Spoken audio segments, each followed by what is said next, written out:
2 Chronicles Chapter 10, Division of the Kingdom. Rehoboam went to Shechem, where all of Israel had come to make him king.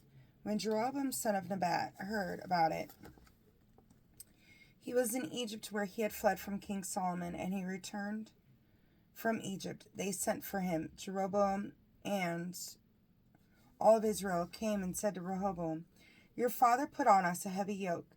If you now lighten the harsh servitude and the heavy yoke your father imposed on us, we will be your servants." He answered them, "Come back to me in 3 days." And the people went away. King Rehoboam asked advice of the elders who had been in his father Solomon's service while he was still alive, and asked, "How do you advise me to answer this people?" They replied, "If you will deal kindly with this people and please them, giving them a favorable reply, they will be your servants forever." But he ignored the advice the elders had given him, and asked advice of the young men who had grown up with him and were in his service. He said to them, "What answer do you advise us to give this people, who have told me, 'Lighten the yoke your father has imposed on us'?" The young men who had grown up with him replied, "This is what you must say to this people, who have told you, 'Your father laid a heavy yoke on us, lighten it for us.' You must say, 'My little finger is thicker than my father's loins. My father put a heavy yoke on you, I will make it heavier. My father beat you with whips, I will use scorpions." On the 3rd day, Jeroboam and the whole people came back to King Rehoboam as the king had instructed them. "Come back to me in 3 days." Ignoring the advice the elders had given him, King Rehoboam gave the people a harsh answer. He spoke to them as the young men had advised. "My father laid a heavy yoke on you, I will make it heavier. My father beat you with whips, I will use scorpions." The king did not listen to the people, for this turn of events was from God. The Lord fulfilled the word he had spoken through Ahijah the Shilonite to Jeroboam the son of Nebat. When all of Israel saw that the king did not listen to them, the people answered the king, "What share have we in David? We have no heritage in the son of Jesse. Everyone to your tents, Israel. Now look to your own house, David." So all of Israel went off to their tents. But the Israelites who lived in the cities of Judah had Rehoboam as their king. King Rehoboam then sent out Hadoram, who was in charge of the forced labor, but the Israelites stoned him to death. King Rehoboam, however, managed to mount his chariot and flee to Jerusalem. And so Israel had been in rebellion against the house of David to this day. 2 Chronicles chapter 11. On his arrival in Jerusalem, Rehoboam assembled the house of Judah and Benjamin, 180,000 elite warriors, to wage war against Israel and restore the kingdom of Rehoboam. However, the word of the Lord came to Shemaiah, a man of God. "Say to Rehoboam, son of Solomon, king of Judah, and to all the Israelites in Judah and Benjamin, 'Thus says the Lord, you must not go out to war against your kinsmen. Return home, each of you, for it is I who have brought this about.'" They obeyed the word of the Lord and turned back from going against Jeroboam. Rehoboam's works. Rehoboam took up residence in Jerusalem and built fortified cities in Judah. He built up Bethlehem, Adam, Tekoa, Bethzur, Soko, Adullam, Gath, Mareshah, Ziph, Adaraim, Lachish, Asakah, Zorah, Ahijalon, and Hebron. These were the fortified cities in Judah and Benjamin. Then he strengthened the fortifications and put commanders in them, along with supplies of food, oil, and wine. In every city were shields and spears, and he made them very strong. Thus Judah and Benjamin remained his, refugees from the north. Now the priests and Levites throughout Israel presented themselves to him from all parts of their land, for the Levites left their assigned pasture lands and their holdings and came to Judah and Jerusalem, because Jeroboam and his sons rejected them as priests of the Lord in their place. He himself appointed priests from the high places, as was for the satyrs and calves he had made. After them, all those of every tribe of Israel who set their hearts to seek the Lord, the God of Israel, came to Jerusalem to sacrifice to the Lord, the God of their ancestors. Thus they strengthened the kingdom of Judah and made Rehoboam, son of Solomon, prevail for 3 years. For they walked in the way of David and Solomon 3 years. Rehoboam's family. Rehoboam married Mahalath, daughter of Jeremoth, son of David, and of Abihail, daughter of Eliab, son of Jesse. She bore him sons, Jehush, Shemariah, and Zaham. After her he married Maacah, daughter of Absalom, who bore him Abijah, Attai, Zitzah, and Shelomith. Rehoboam loved Maacah, daughter of Absalom, more than all of his other wives and concubines. He had taken 18 wives and 16 concubines, and he fathered 28 sons and 60 daughters. Rehoboam put Abijah, son of Maacah, first among his brothers as leader, for he had intended to make him king. He acted prudently, distributing the various sons throughout all the districts of Judah and Benjamin, in all the fortified cities, and he gave them generous provisions and sought an abundance of wives for them. 2 Chronicles Chapter 12. Rehoboam's apostasy. Once Rehoboam had established himself as king and was firmly in charge, he abandoned the law of the Lord, and so did all Israel with him. So in the 5th year of King Rehoboam, Shishak, king of Egypt, attacked Jerusalem, for they had attacked treacherously toward the Lord. He had 1,200 chariots and 60,000 horsemen, and there was no counting the army that came with him from Egypt, Libyans, Sukkites, and Ethiopians. They captured the fortified cities of Judah and came as far as Jerusalem. Then Shemaiah, the prophet, came to Rehoboam, and the commanders of Judah who had gathered at Jerusalem because of Shishak, and said to them, "Thus says the Lord, you have abandoned me, and so I have abandoned you to the power of Shishak." Then the commanders of Israel and the king humbled themselves, saying, "The Lord is in the right." When the Lord saw that they had humbled themselves, the word of the Lord came to Shemaiah, "Because they had humbled themselves, I will not destroy them. I will give them some deliverance, and my wrath shall not be poured out upon Jerusalem through Shishak, but they shall be his servants. Then they will know what it is to serve me, and what it is to serve the kingdoms of the earth." Thereupon Shishak, king of Egypt, attacked Jerusalem, and took away the treasures of the house of the Lord, and the treasures of the house of the king. He took everything, including the gold shields that Solomon had made. To replace them, King Rehoboam made bronze shields, which he entrusted to the officers of the attendants on duty at the entrance of the king's house. Whenever the king visited the house of the Lord, the attendants would carry him and then return them to the guardroom. Because he had humbled himself, the anger of the Lord turned from him, so as not to destroy him completely in Judah. Moreover, there was some good. King Rehoboam was firmly in power in Jerusalem and continued to rule. Rehoboam was 41 years old when he became king, and he reigned 17 years in Jerusalem, the city in which, out of all the tribes of Israel, the Lord chose to set his name. His mother's name was Naamah, the Ammonite. He did evil, for he had not set his heart to seek the Lord. The acts of Rehoboam, first and last, are recorded in the history of Shemaiah, the prophet, and of Iddo, the seer. The family record: there were wars between Rehoboam and Jeroboam all their days. Rehoboam rested with his ancestors. He was buried in the city of David. His son Abijah succeeded him as king. 2 Chronicles Chapter 13. War between Abijah and Jeroboam. In the 18th year of King Jeroboam, Abijah became king of Judah. He reigned 3 years in Jerusalem. His mother was named Maacah, daughter of Uriel of Gibeah. There was war between Ahijah and Jeroboam. Abijah joined battle with a force of 400,000 picked warriors, while Jeroboam lined up against him in battle with 800,000 picked and valiant warriors. Abijah stood on Mount Zemaraim, which is in the highlands of Ephraim, and said, "Listen to me, Jeroboam, and all of Israel. Do you not know that the Lord, the God of Israel, has given David kingship over Israel forever, to him and to his sons by a covenant of salt? Yet Jeroboam, son of Nebat, the servant of Solomon, son of David, arose and rebelled against his Lord. Worthless men, scoundrels, joined him and overcame Rehoboam, son of Solomon, when Rehoboam was young and inexperienced and no match for them. But now, do you think you are a match for the kingdom of the Lord, led by the descendants of David, simply because you are a huge multitude and have with you golden calves, which Jeroboam made you for gods?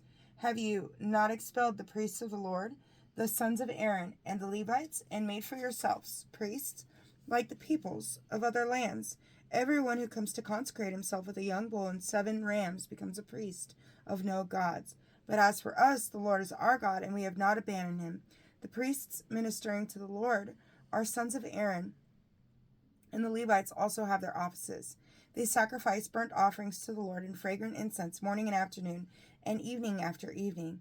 They set out the showbread on the pure table, and the lamps of the golden menorah burn evening after evening, for we observe our duties to the Lord our God But you have abandoned him. See, God is with us at our head, and his priests are here with trumpets to sound the attack against you. Israelites, do not fight against the Lord, the God of your ancestors, for you will not succeed." But Jeroboam had an ambush go around them to come at them from the rear, so that while his army faced Judah, his ambush lay behind them. When Judah turned and saw that they had to battle on both fronts, they cried out to the Lord, and the priests sounded the trumpets. Then the Judahites shouted, and when they shouted, God struck down Jeroboam and all of Israel before Abijah and Judah. The Israelites fled before Judah, and God delivered them into their power. Abijah and his people inflicted a severe defeat upon them. 500,000 picked men of Israel fell slain. The Israelites were humbled on that occasion, while the Judahites were victorious, because they relied on the Lord, the God of their ancestors. Abijah pursued Jeroboam and seized cities from him: Bethel and its dependencies, Shoshana and its dependencies, and Ephron and its dependencies. Jeroboam did not regain power during Abijah's time. The Lord struck him down, and he died. While Abijah continued to grow stronger, he married 14 wives and fathered 22 sons and 16 daughters. The death of Abijah. The rest of the acts of Abijah, his deeds and his words, are recorded in the Midrash of the prophet Iddo. Abijah rested with his ancestors. They buried him in the city of David, and his son Asa succeeded him as king. During his time, the land had 10 years of peace. 2 Chronicles Chapter 14. Asa's initial reforms. Asa did what was good and right in the sight of the Lord his God. He removed the illicit altars and the high places, smashed the sacred pillars, and cut down the Asherahs. He told Judah to seek the Lord, the God of their ancestors, and to observe the law and the commandment. He removed the high places and incense stands from all of the cities of Judah, and under him the kingdom had peace. He built fortified cities in Judah, for the land had peace, and no war was waged against him during these years. Because the Lord had given him rest, he said to Judah, "Let us build these cities and surround them with walls, towers, gates, and bars. The land is still ours, for we have sought the Lord our God. We sought him, and he has given us rest on every side." So they built and prospered. The Ethiopian invasion. Asa and an army of 300,000 shields and lance bearers from Judah, and from Benjamin 280,000 who carried bucklers and were archers, all of them valiant warriors. Zerah and the Ethiopian advanced against them with a force of 1,000,000 men and 300 chariots, and he came as far as Mareshah. Asa went out to meet him, and they drew up the battle in the valley of Zephathah, near Mareshah. Asa called upon the Lord, his God. "Lord, there is none like you to help the powerless against the strong. Help us, Lord, our God, for we rely upon you, and in your name we have come against this multitude. You are the Lord our God. Do not let men prevail against you." And so the Lord defeated the Ethiopians before Asa and Judah, and the Ethiopians fled. Asa and those with him pursued them as far as Gerar, and the Ethiopians fell until there were no survivors, for they were crushed before the Lord and his army, which carried away enormous spoils. Then the Judahites conquered all the cities around Gerar, for the fear of the Lord was upon them. They plundered all the cities, for there was much plunder in them. They also attacked the tents of the cattle herders, and carried off a great number of sheep and camels. Then they returned to Jerusalem. 2 Chronicles Chapter 15. Further reforms. The Spirit of God came upon Azariah, son of Oded. He went forth to meet Asa, and said to him, "Hear me, Asa, and all of Judah and Benjamin. The Lord is with you when you are with him, and if you seek him, he will be found. But if you abandon him, he will abandon you." For a long time Israel was without a true God, without a priest teacher, without instruction. But when in their distress they turned to the Lord, the God of Israel, and sought him, he was found by them. At that time there was no peace for anyone to go or come. Rather, there were many terrors upon the inhabitants of the lands.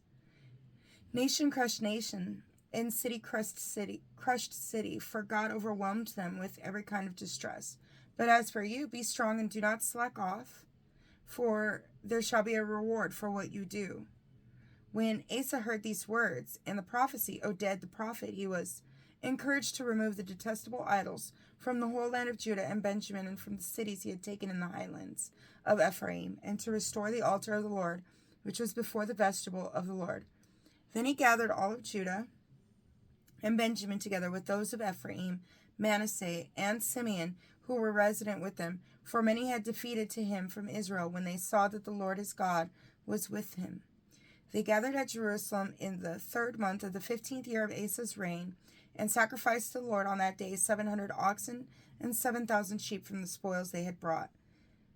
They entered into a covenant to seek the Lord, the God of their ancestors, with all of their heart and soul, and everyone who would not seek the Lord, the God of Israel, was to be put to death from least to greatest, man or woman. They swore an oath to the Lord, and with a loud voice, with shouting and with trumpets and horns. All Judah rejoiced over the oath, for they had sworn it with their whole heart and sought him in complete desire. The Lord was found by them and gave them rest on every side.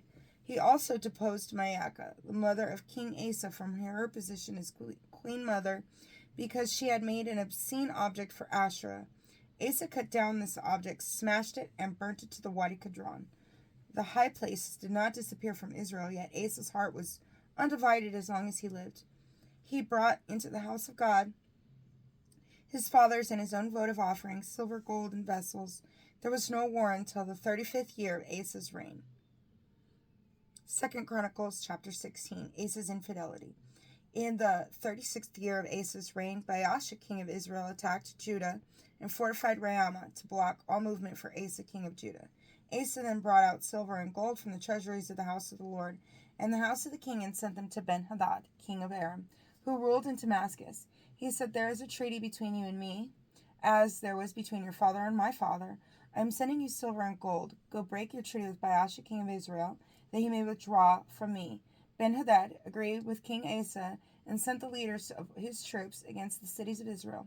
They attacked Ijon, Dan, Abel-maim, besides all the store cities of Naphtali.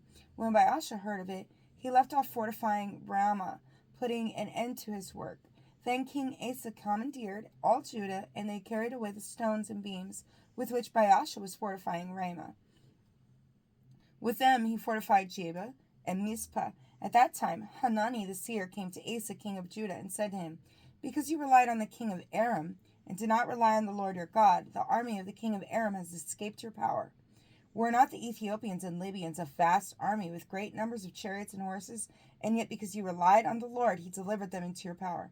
The eyes of the Lord roam over the whole earth to encourage those who are devoted to him wholeheartedly. You have acted foolishly in this matter, for from now on you will have wars." But Asa became angry with the seer and imprisoned him in the stocks. So greatly was he enraged at him over this, Asa also oppressed some of his people at this time. Now the acts of Asa, first and last, are recorded in the book of the kings of Judah and Israel. In the 39th year of his reign, Asa contracted disease in his feet. It became worse, but even with this disease, he did not seek the Lord, only physicians. Asa rested with his ancestors. He died in the 41st year of his reign. They buried him in the tomb he had hewn for himself in the city of David, after laying him on a couch that was filled with spices and various kinds of aromatics compounded with anointment, and they kindled a huge fire for him. God bless you.